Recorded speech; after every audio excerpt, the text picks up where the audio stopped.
మార్చి 1వ తారీఖున అమావాస్య రానుంది. ఈ అమావాస్య అనేది మంగళవారంతో కలిసి రానుంది. మంగళవారం ప్లస్ అమావాస్య అనేది చాలా మంచి రోజు. ఈ రోజున ఏ పరిహారం చేసినా కూడా మంచి ఫలితం ఉంటుంది. మీకు ఎంతటి దుష్టశక్తిని తొలగించుకోవాలి అనుకున్నా, మీ ఇంట్లో నుండి నెగిటివ్ ఎనర్జీని లేదా చెడు గాలిని కానీ, నరదిష్టిని కానీ, నరఘోషను కానీ, లేదా అప్పుల సమస్యలు కానీ, ఆర్థిక ఇబ్బందులను కానీ తొలగించుకోవడానికి ఈరోజు మహా అద్భుతంగా ఉపయోగపడుతుంది. అయితే ఇంత అద్భుతమైన రోజున కేవలం మనము వంటకు వాడే ఆవాలతో ఈ చిన్న పరిహారాన్ని చేస్తే చాలు. ఎంతటి అప్పుల సమస్యలు అయినా సరే తొలగిపోతాయి. అప్పు అనేది తీర్చడానికి ధనం మనకు వస్తుంది. ఆ ధనం ఎలా వస్తుంది అంటే, మనం సంపాదించడానికి మార్గాలు అనేవి అధికంగా తెరుచుకుంటాయి. మనం సంపాదించిన సంపాదన అనేది మనకు రెట్టింపు అవుతుంది. మన చుట్టూ ఉండే నెగిటివ్ ఎనర్జీ ఏదైతే మన సంపాదనకి కానీ, లేదా మన పనికి కానీ అడ్డుపడి మనకు ఏ పనిలో విజయం కలగకుండా చేసి మన ఆర్థిక స్థితి అనేది చాలా దారుణంగా చేస్తుంది. అలా చేయడం వల్ల మన అప్పుల సమస్యలు అనేవి పెరిగిపోతాయి తప్ప తగ్గవు. అప్పు తీర్చుదాము అంటే డబ్బు సేవ్ కాక, అంటే పొదుపు చేద్దామనుకున్న చేతిలో రూపాయి మిగలక, అనేక రకాల ఇబ్బందులు ఎదుర్కొంటూ మళ్ళీ మళ్ళీ అప్పు చేయవలసి వస్తుంది తప్ప అప్పు తీరడానికి ఏ మార్గాలు కనిపించవు. దీని అంతటికీ కారణం మన చుట్టూ ఉండే నెగిటివ్ ఎనర్జీ. ఆ నెగిటివ్ ఎనర్జీ వల్ల లక్ష్మీ కటాక్షం కలగకపోవడం. ఇలా నెగిటివ్ ఎనర్జీని తొలగించుకోవడానికి అమావాస్య ప్లస్ మంగళవారం, ఈ రోజునే బహుళ అమావాస్య అని కూడా అంటారు. ఈ బహుళ అమావాస్య రోజున మీరు ఈ యొక్క ఆవాలతో చిన్న పనిని చేయండి. ఇది కూడా రహస్యంగా చేయవలసి ఉంటుంది. రాత్రి అందరూ పడుకున్న తర్వాత ఆవాలతో ఈ చిన్న పనిని చేయండి. అప్పుల సమస్య నుండి ఖచ్చితంగా బయటపడతారు.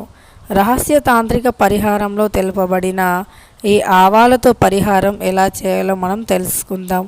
అయితే మిమ్మల్ని అధికంగా అప్పులు పట్టి పీడిస్తున్నట్టు అయితే గనక అమావాస్య రోజున పగలు ఒక చిన్న పరిహారం చేయవలసి ఉంటుంది. ఈ పరిహారం వచ్చేసి నిమ్మకాయతో చేయవలసి ఉంటుంది. సహజంగానే అమావాస్య అతీత శక్తులు కలిగి ఉంటుంది. ఇంకా అందులోనూ మంగళవారంతో అమావాస్య కలిసి రావడం ఇంకా అతీత శక్తులు కలిగి ఉంటుంది. అద్భుత శక్తులతో కలిసి వచ్చే మంగళవారం అమావాస్య రోజున కేవలం ఆవాలతో ఒక పరిహారం, అలానే నిమ్మకాయతో ఇంకో పరిహారం పాటిస్తే గనుక మీకు ఎంతటి సమస్యలు ఉన్నా సరే అవి ఖచ్చితంగా దూరం అయిపోతాయి. అయితే నిమ్మకాయతో ఏ పరిహారం చేయాలో ఇప్పుడు మనం తెలుసుకుందాం. నిమ్మకాయతో చేసే పరిహారం అయితే ఖచ్చితంగా పగలు అంటే మిట్ట మధ్యాహ్నం అంటాం కదా, ఆ సమయంలో పరిహారం చేయవలసి ఉంటుంది. అయితే ఈ పరిహారం కోసమని ఒక 4 నిమ్మకాయలను తీసుకోండి. ఆ నిమ్మకాయల గుత్తి వంకాయకి ఎలా అయితే కాట్లు పెడతామో అలా కాట్లు పెట్టండి. ఆ కాట్లలో కొంచెం దొడ్డుప్పుని నింపండి. అలానే కొంచెం పసుపు, కొంచెం కుంకుమను కూడా నింపండి. అలా నింపిన 4 నిమ్మకాయలను తీసుకొని 4 బజార్లు ఏవైతే ఉంటాయో, అంటే 4 వైపుల నుండి జనం నడుస్తారు కదా, అలాంటి బజార్కి వెళ్ళండి. అలా 4 బజార్ల దగ్గర నిలబడండి. మధ్యలో అలా నిలబడి మీరు తీసుకొని వెళ్ళిన 4 నిమ్మకాయలను 4 రోడ్ల వైపు వదిలేయండి, విసిరేయండి. 4 నిమ్మకాయలను 4 వైపులుగా విసిరేయండి. అది కూడా పగలు. అలా చేయడం వల్ల భయంకరమైన శత్రు బాధల నుండి బయటపడతారు. ఖచ్చితంగా అమావాస్య రోజు ఈ పరిహారాన్ని పాటిస్తే మహా అద్భుతంగా యోగం కలిసి వస్తుంది. మీ శత్రువులే మీ కాళ్ళ దగ్గరికి వస్తారు. మీకు తెలియకుండా వాళ్ళు కుట్ర పండినా కూడా అది బెడిసి వారికే కొడుతుంది.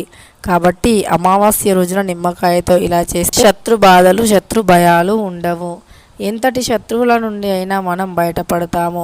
వారే ఉల్టా మీ కాళ్ళ దగ్గరికి వచ్చి మిమ్మల్ని క్షమాపణ కోరుతారు. వారు పండిన కుట్ర వారికే బెడిసి కొడుతుంది. ఇక అప్పుల సమస్యలు తీరాలి అంటే ఆవాలతో ఏ పరిహారం చేయాలో ఇప్పుడు మనం తెలుసుకుందాం. ఈ పరిహారం రాత్రి సమయంలో చేయాలి. రాత్రి 7 నుండి 8 లోపు కానీ, 8 నుండి 9 లోపు కానీ ఈ పరిహారాన్ని చేయవలసి ఉంటుంది.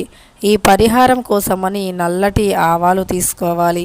అవి మనం వంటల్లో వాడుతూ ఉంటాం కదా, నల్లటి ఆవాలు. వాటిని తీసుకోవాలి. నల్ల ఆవాలను తీసుకున్న తర్వాత మీ కుడి చేయితో, అంటే ఆడవారు అయితే ఎడమ చేయితో, మగవారు అయితే కుడి చేయితో ఆవాలను పట్టుకోవాలి. అలా గుప్పెట్లో ఆవాలను పట్టుకొని ఆ ఆవాలను మీ తల చుట్టూరా 7 సార్లు తిప్పుకొని మీ నుదిటి భాగం నుండి కాళ్ళ భాగం వరకు తుడుచుకోవాలి. అలా తుడుచుకున్న మీ చేతిలో గుప్పెట్లో ఉన్న ఆవాలను తీసుకొని వెళ్ళి 3 బజార్లు ఎక్కడైతే ఉంటాయో, అంటే 3 బజార్లు అంటే జనం 3 బజార్ల నుండి 3 వైపుల నుండి నడుస్తారు కదా, అలా కూడలి అంటాం మనం. 3 వైపుల నుండి నడిసే రోడ్డు పైన నిలబడాలి.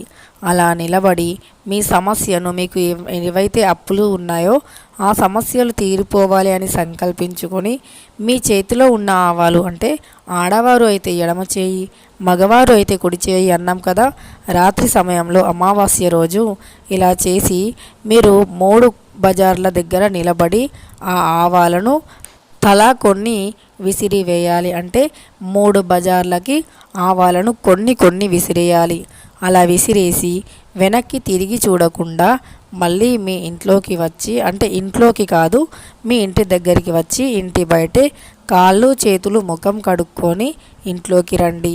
ఇలా చేయడం వల్ల ఎంతటి అప్పులు అయినా సరే ఖచ్చితంగా తీర్చగలుగుతారు. అమావాస్య రోజు చేసే ఈ 2 పరిహారాలు మహా అద్భుతమైనవి. అందులోనూ మంగళవారంతో కలిసి వచ్చే అమావాస్య రోజు ఈ పరిహారం చేస్తే గనక అఖండ ఐశ్వర్య యోగం పడుతుంది. మీ యొక్క సంకల్పం ఏదైతే కోరిక ఉందో ఆ కోరిక అనేది నెరవేరుతుంది. అద్భుతమైన ఫలితాలను మీ కళ్ళతో మీరే చూస్తారు, చూసి ఆశ్చర్యపోతారు కూడా. ఎందుకంటే ఈరోజు అంత పరమ పవిత్రమైనది. అప్పులు అనేవి ఎక్కువగా పెరిగిపోయి తీరట్లేదు అని క్షణక్షణం బాధపడుతూ ఎవరైతే జీవితాన్ని గడుపుతూ ఉన్నారో అలాంటి వారి అందరికీ కూడా ఈరోజు అనేది మహా అద్భుతంగా పనిచేస్తుంది.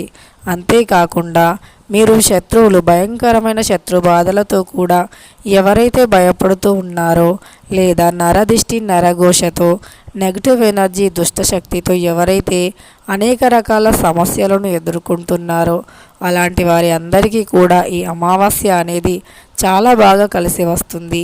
మీ ఇంట్లో నుండి నెగిటివ్ ఎనర్జీని తొలగించుకోవడానికి, అప్పుల సమస్యలు తీర్చడానికి, అనేక రకాల సమస్యల నుండి బయటపడడానికి, విద్య, ఉద్యోగ, వ్యాపారం రంగాలలోనూ కూడా విజయాలను సాధించడానికి ఈ రోజు అనేది ఎంతో బాగా ఉపయోగపడుతుంది. ఈ రోజున ఏ చిన్న పరిహారాలు చేసినా సరే మహా అద్భుతంగా ఫలిస్తాయి. ఎందుకంటే అమావాస్య అంటే నెగిటివిటీని తొలగించడంలో చాలా ముందుంటుంది. ఇక దైవశక్తిని ఆహ్వానించడంలో కూడా చాలా ముందుంటుంది. మన చుట్టూ ఉన్న నెగిటివ్ ఎనర్జీని లాగేసుకుని మనకు దైవశక్తిని ప్రసాదిస్తుంది. అద్భుతమైన రోజుల్లో ఏ చిన్న పరిహారం చేసినా మహా అద్భుతంగా ఫలిస్తుంది, మహా అద్భుతంగా సిద్ధిస్తుంది.